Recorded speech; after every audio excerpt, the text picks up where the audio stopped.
Le soutien-gorge. D'où ça vient? Depuis quand? Et pourquoi soutien-gorge? À travers cet épisode, vous verrez que cet accessoire regorge d'histoire. Au cours des siècles, la mode a fait son chemin. Dans l'Antiquité, dès la Grèce hellénistique, c'est-à-dire après Alexandre le Grand et avant le joug romain, la mode était aux seins peu développés et aux hanches aplaties.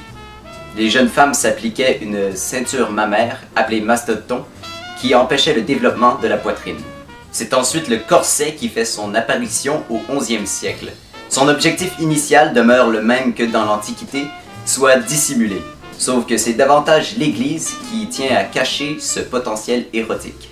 Mais à partir du XIVe siècle, lien avec la Renaissance probable, le corset commence à mettre la poitrine en valeur. Il faudra attendre jusqu'au XXe siècle pour assister à la véritable arrivée du soutien-gorge moderne.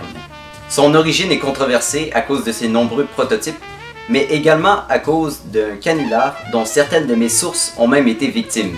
Otto Titzling, déjà la supercherie est détectable, aurait mis au point en 1912 le premier soutien-gorge pour sa voisine chanteuse d'opéra au buste trop plantureux pour les corsets. Puis ce serait les faux seins et ensuite le soutien-gorge boutonné par devant nommé Sésame. Sésame, ouvre-toi. Non. Puis un Français du nom de Philippe de Brassière, ex-pilote de la Grande Guerre, serait venu aux États-Unis pour faire fortune, lui aurait volé le brevet, d'où Brassiere en anglais. Cette histoire est fausse. Par contre, un soutien-gorge et une brassière au sens français du terme ne sont pas la même chose. C'est plutôt une Française du nom d'Herminie Cadol qui en est la précurseur en 1889.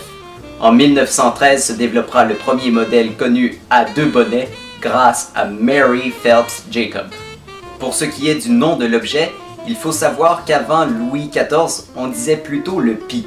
Le mot sein fait alors surface, du latin sinus, qui paradoxalement signifie plutôt concavité. Comme on le sait, le mot sein devint tabou, voire proscrit. On s'est donc référé à un site anatomique proche, la gorge.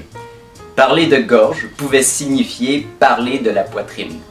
Et c'est cet euphémisme qui fit son entrée dans le dictionnaire en 1904, soutien-gorge.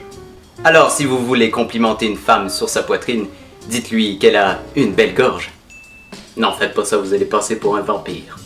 C'est tout pour cette capsule. Si vous l'avez aimé, je vous invite à partager, à vous abonner à ma chaîne et à me laisser vos commentaires. Et comme d'habitude, je vous laisse dans la description mes sources parce que j'ai pas eu le temps de tout vous dire. On se revoit pour une prochaine capsule.